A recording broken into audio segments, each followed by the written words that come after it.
Russian trucks are finally on the move this morning heading into Ukraine. A Ukrainian official, though, is calling the supposed relief mission a direct invasion, saying the aid is an excuse by Russians to get into the country. Dozens of trucks are carrying water, generators, and sleeping bags to Luhansk. 250,000 people in the city are without power and water.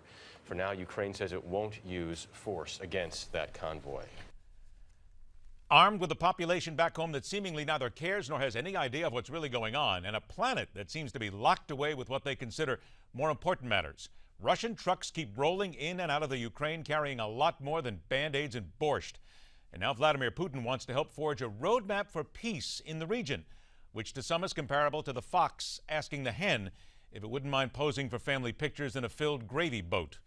Welcome to MidPoint, live in Kiev, Russia. Kiev, Ukraine, that is. The editor and co-founder of Blue Force Tracker, Nolan Peterson. Nolan, thanks so much for joining us today. Thanks for having me on. Nolan, is there a sense in the Ukraine, the people there in Kiev, that the rest of the world has forgotten what's happening there and they are simply on their own? Absolutely. I think the common opinion of most of the Ukrainian soldiers on the front lines is that people are paying attention now to these humanitarian trucks where Russia has been sending tanks and weapons and mercenary fighters for months now. And so to them, it's not a surprise that Russia's basically just violating their territory. And they've been crying out to the world for months, trying to explain to people that Russia has basically invaded eastern Ukraine. And for some reason, the attention has been focusing on these trucks. And the opinion of most of the Ukrainian soldiers is that this is in fact just a ploy by Putin to try and draw Ukrainian fire and give him an excuse to escalate the war into a full-on invasion. Putin in Moscow has about 45,000 troops deployed to the border right now. So any provocation, any excuse is exactly what Putin's looking for to launch a real full-on invasion. From the people there in Kiev and in the Ukraine, is there any doubt whatsoever that the trucks coming in from Russia carry a lot more, as I said just a few moments ago, more than Band-Aids and borscht? Actually, strangely, it's almost the opposite of that. A lot of these trucks are about a quarter or even less full of supplies, and it really lends credibility to the idea that these trucks are literally just there to draw fire. Putin is looking for a reason to invade, and if the Ukrainian army fires on these supposed humanitarian convoys, it gives what Putin would think is a legitimate reason to send his troops over the border. Now, I say send his troops over the border, but Russia is already flying fighter jets into Ukraine and shooting down Ukrainian jets. Russia is firing artillery daily into Ukraine on Ukrainian soldiers. They're sending Chechen mercenaries into Ukraine. So most people say, well, right now it's a pro-Russia rebel movement in Ukraine, but after having visited eastern Ukraine last week, I can say without a doubt, Russia has invaded Ukraine. And it feels like I shout into the wind a little bit sometimes writing my articles about what's happening, but there is no doubt Russia is fighting a war in Ukraine already. There is a discussion that Putin is there talking with the leaders, meeting in Minsk, and they are talking about a peace accord. And of course, Putin is the one who says that nothing can be done through further escalation of the military scenario. The man is playing people there brilliantly. It almost seems as if to the rest of the world that he is the puppet master and everybody else is just playing along with him. Absolutely. And while he says, or he claims, that he's looking for a peace accord, just yesterday, an armored convoy of 10 Russian armored personnel carriers actually opened up a southern flank in the eastern front, down south by the coast of the Black Sea, down by Mariupol, which is not too far from Odessa. And so, while Putin claims he's looking for peace, he's actually expanding the front of the war in eastern Ukraine. And the idea is he's looking for access to Crimea, and he shows no inclination of stopping. And actually, I tell you, the troops on that eastern front are very worried about a full-on Russian invasion with the 45,000 troops. There's only 10,000 Ukrainian troops deployed right now to eastern Ukraine. So if Russia did invade, it would be a massacre. Really, there's no other word to describe it. So it's really a worst-case scenario for Ukraine right now. Is there a feeling of the people in Ukraine that NATO is completely and utterly useless in doing anything to help stop this. They continue to say that they're going to try, but no one really sees any substantive efforts. Absolutely. Yeah, I think when you look at the history of the revolution in Ukraine and what they went through in February, the crux of their revolution, the crux of what they fought for was to become a part of Europe. And since then, Russia has launched a war. They've taken Crimea. They launched a war in eastern Ukraine. And the EU has done nothing to support Ukraine in their fight against Russia. So they really feel like they made this tremendous effort to become a part of Europe, and then Europe never did anything to reward them for that or to support them in their fight against Russia.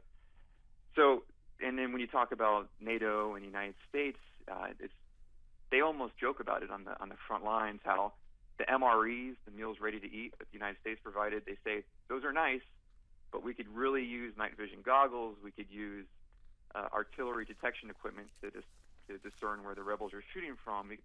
All these other non-lethal things that the United States or NATO could provide, the Ukrainian army really needs. It's also shocking, and I have to say, having just visited the front lines, that the Ukrainian army is outmatched by the rebels as far as tanks and artillery and night vision goggles, everything, you name it. And the rebels are supposedly potato farmers who rose up in revolt against the Ukrainian government, and yet these potato farmers have all these advanced weapons, and they have fighter jets and helicopters, and it's so blatantly obvious that Russia is supplying the rebels, if not sending their own troops to fight. So yes, Ukraine certainly feels like they have been abandoned by the world, and they also feel like the media is just completely in Russia's corner on this. I don't think it's intentional by the media, but I think they're taking Putin's bait. Nolan, in 30 seconds, please answer a very simple question that Americans will always wonder. Why should Americans care about what happens between Russia and Ukraine? Because Putin will not stop in eastern Ukraine. Just to the north, there's 5 Baltic states that were just admitted to NATO. If Putin does what he's doing in Ukraine in one of those 5 Baltic states, the United States is obligated under Article 5 of the NATO Charter to intervene, and that means war with Russia. And 2 nuclear superpowers going to war with each other is a threat to humanity. And I think we need to be very concerned about that possibly happening. Nolan Peterson on the ground in Kiev, Ukraine. We thank you so much for joining us. We will be in touch, my friend. Stay safe. Thank you. I appreciate it. All right, let's go ahead and spin now on MidPoint. Around the dial, KHOW 630 in Denver, Colorado, holds down morning drive from 5 to 10 a.m. She is the opinionator. Mandy Connell joins us right now. Mandy, great to see you again.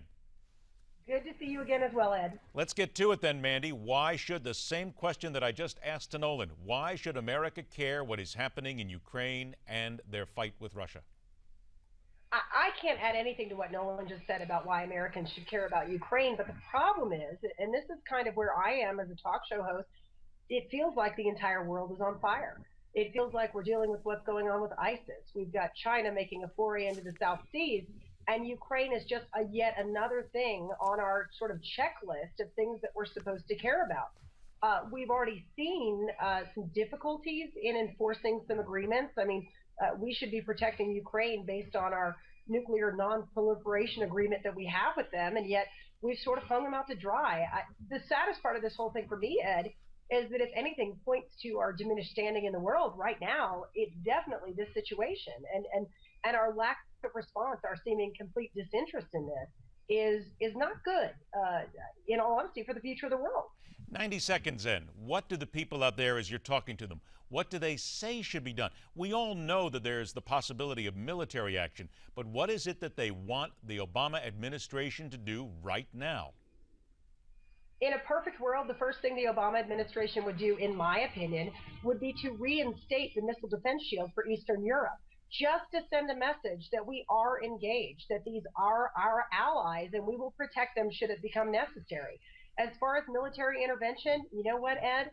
I'm not sure we have the stomach for it right now, but I would like to see some more support going to Ukrainian troops. In your opinion, the opinion of others there at KHOW Radio in Denver that you talked to, is this administration doing enough to protect American citizens here at home? This administration isn't doing anything to protect American citizens at home, but that's a discussion for a later date. I mean, there's not a lot of confidence right here. but a lot of confidence that the president will use his poison pen to forge executive actions, of course. You just made me throw up in my mouth a little bit thinking about that, Ed. Thanks for that. Thanks for a way to go out there, Ed. Mandy, I wasn't trying to do it, but unfortunately, that's what happens when you get down to what's happening in America today. I appreciate you taking a couple of minutes, Mandy. KHOW Radio 630 in Denver. We'll talk to you again real soon. Thanks, Ed. All right, later on this hour, Burger King is heading out of America. What should America do? Blame Canada, of course. And after the break, blame the voters for their choices in the primaries when something goes awry. Ed Dean checks in with his mild-mannered ways of commentary and the one gubernatorial race that right now, as you look at it, is going to be possibly the most entertaining when it comes to mudslinging. That and a whole lot more coming up right here on MidPoint. Stop.